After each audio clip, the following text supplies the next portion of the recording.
So, the clock is ticking on Jodie Whittaker's Doctor Who.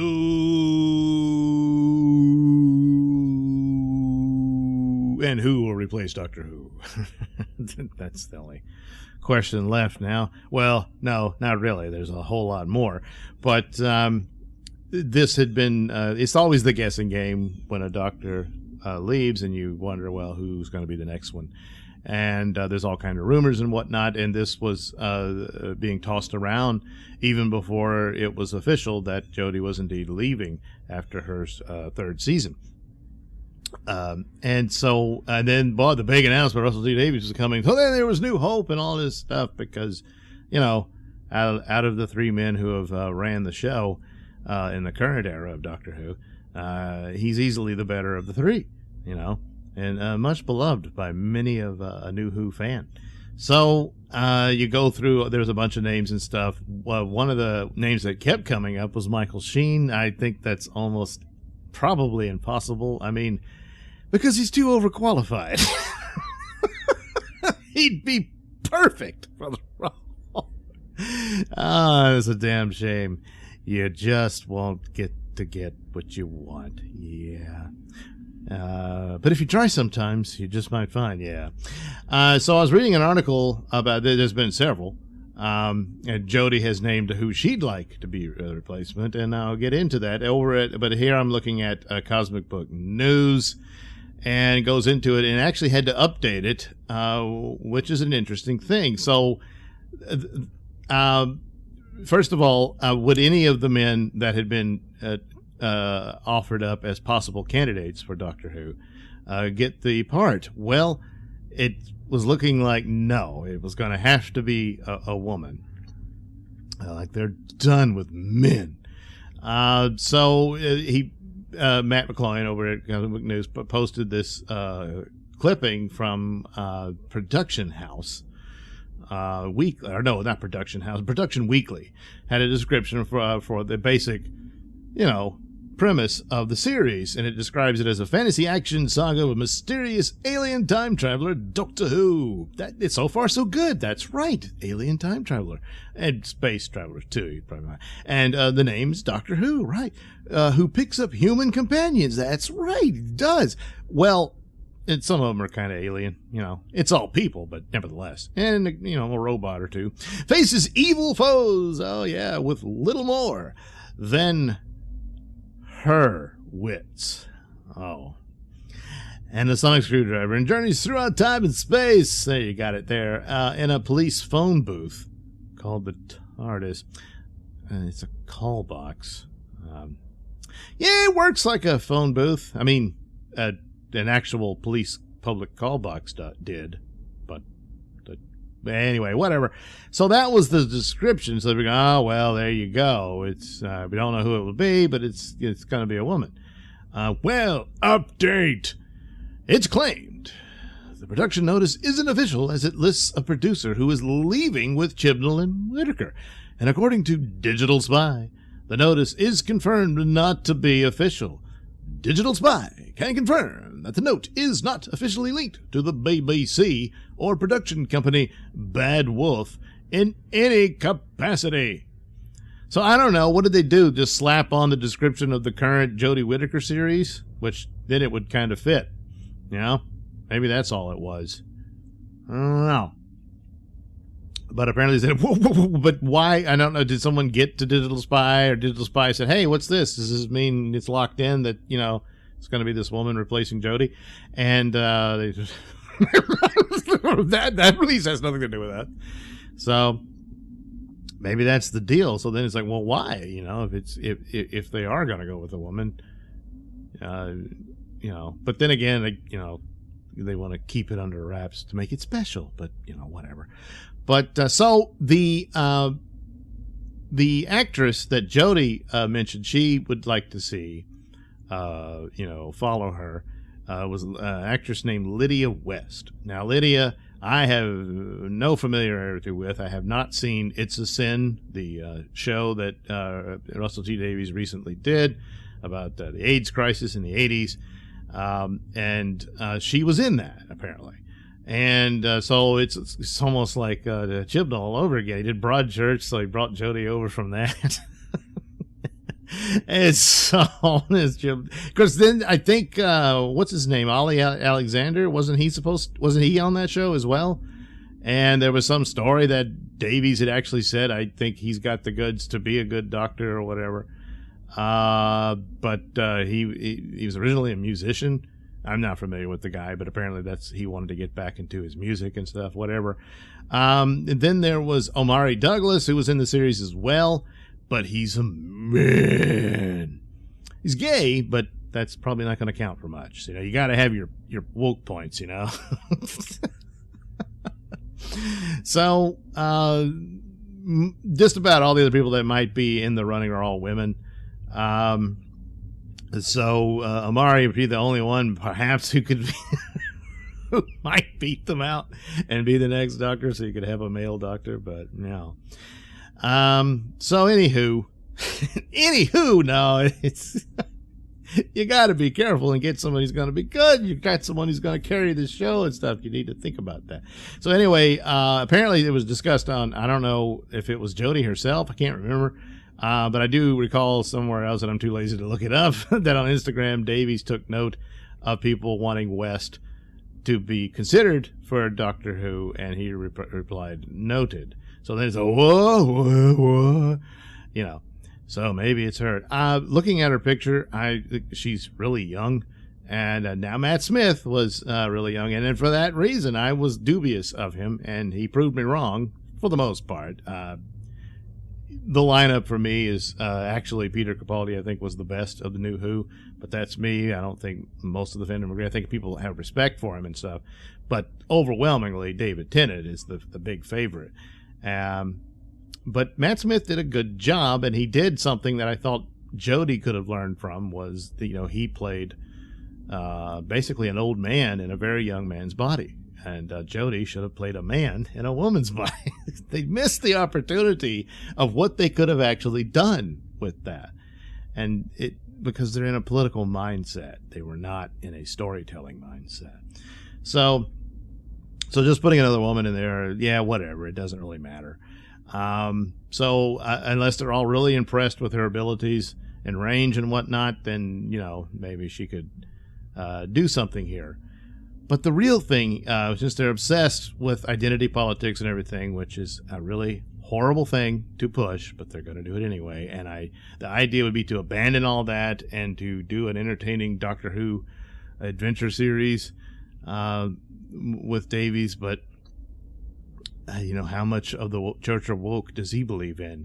It's just the result would be that his icing is much more tasty than Chibnall's. Obviously the dialogue would be better. The scenarios and sci-fi concepts would probably be a lot better. But ultimately it's the same crap, and that timeless child nonsense is still canon, and that you're going with that. You burnt down the character and the concepts of Doctor Who completely. So there's nothing to go forward. It doesn't matter who you hire at that point. And so, yeah, it won't be good enough just because Davies is, writing or overseeing scripts for the show. So the way it's been set up, if they're obsessed with this, and this is the thing that proves the point, I think, that they do it for the superficial, which is just so egregiously wrong and insulting for picking their players here for the show.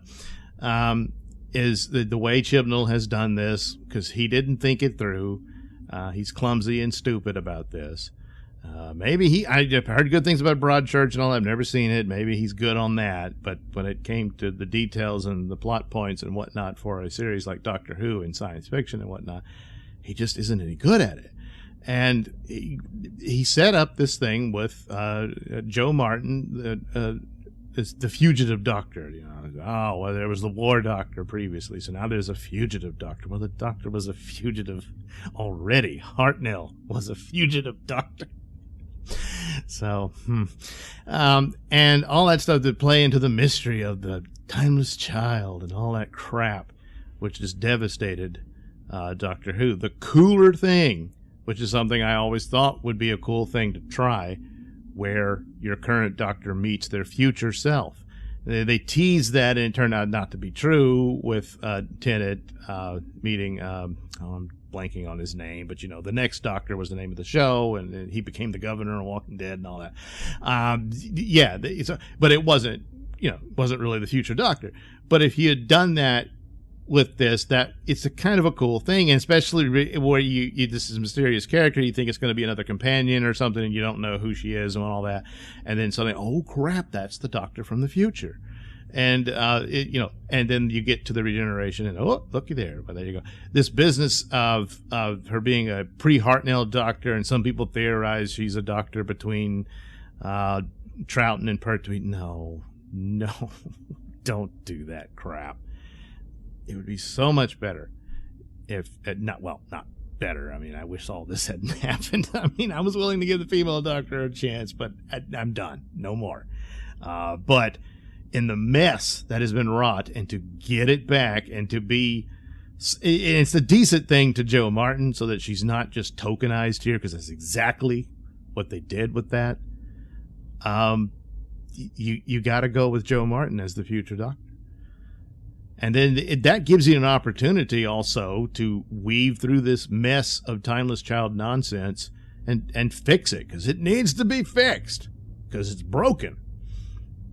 And that would be the jumping off point to do just that. And really within a few episodes, and then you can get back to regular adventures and whatnot. Yeah. I mean, even if Martin's like, I'm not really ready to make a commitment to a long, a couple of years of doing the same character and all that. Well, then you could just do one season. I don't know.